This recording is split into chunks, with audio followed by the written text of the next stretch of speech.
एक शहर में एक बंटी नाम का लड़का अपनी माँ के साथ रहता था। उसकी माँ उसे रोज सुबह स्कूल भेज के खुद ऑफिस में काम करने चली जाती थी। एक दिन बंटी स्कूल ड्रेस में घर आता है, थका हुआ, पर उसको घर पे ताला लगा हुआ मिलता है। वह बैग नीचे रखता है और बाहर बैठ जाता है। फिर से ताला। ओफो, काश माँ घर पर होती, जैसे राजू की माँ होती है। मैं आता, वो मेरे स्कूल की बातें पूछती, गरम खाना बनाती। राजू कितना खुश नसीब है।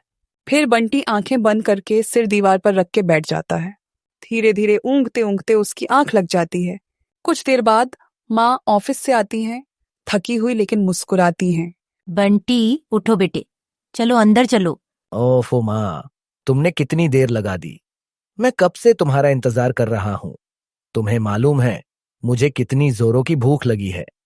मेरे पेट में चूहे दौड़ रहे हैं। देखो, मैं अभी तुम्हारी थकावट दूर करती हूँ।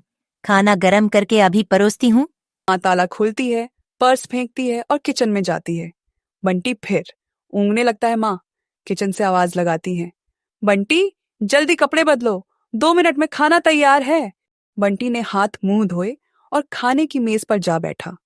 खाना खाते खाते बंटी कुछ सोचने लगा। उसे वे दिन याद आने लगे जब पापा भी थे। घर खुशियों का फव्वारा बना रहता था। पापा की हंसी, पापा के चुटकुले सारे घर को रंगीन बना देते थे। पापा प्यार से उसे मिट्ठू बुलाते थे। बंटी की कोई भी परेशानी होती, पापा के पास सबके हल होते, मानो परेशानियां पापा के सामने जाने से डरती हों। कितने बहादुर थे पापा। एक बार उसे याद है जब पापा दफ्तर से आइसक्रीम लेकर आए थे, तीनों की अलग अलग फ्लेवर वाली आइसक्रीम। घर तक आते आते आइसक्रीम पिघल चुकी थी और माँ ने कहा था, तुम भी बस, क्या इतनी गर्मी में आइसक्रीम यूं ही जमी रहेगी? तो चलो सब मिलाते हैं। ये लो नए स्वाद की आइसक्रीम, मिल्क शेक, हा हा हा। फिर तीनों जोर से हंसते हैं। फिर माँ बाल सहलाते हुए बंटी की तरफ देखती हैं और पूछती हैं, क्या बात है? आज तुम बड़े गुमसुम से दिखाई दे रहे हो। कहीं आज फिर से तो अजय से झगड़ा नहीं हुआ, या फिर तुम्हारी टीम क्रिकेट के मैच में हार गई? माँ, पता नहीं क्यों आज पापा की बहुत याद आ रही है। भगवान ने उन्हें क्यों बुला लिया?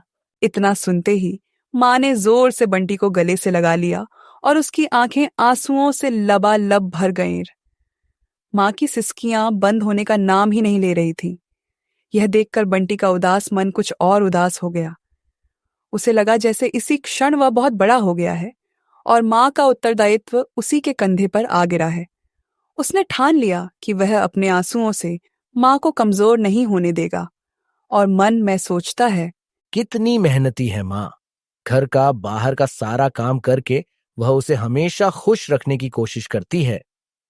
अब वह कभी नहीं रोएगा। वह पापा की तरह बनेगा, हमेशा खुशियां बांटने वाला और तकलीफों पर पांव रखकर आगे बढ़ने वाला। वह माँ को बहुत सुख देगा, उसे हमेशा खुश रखेगा।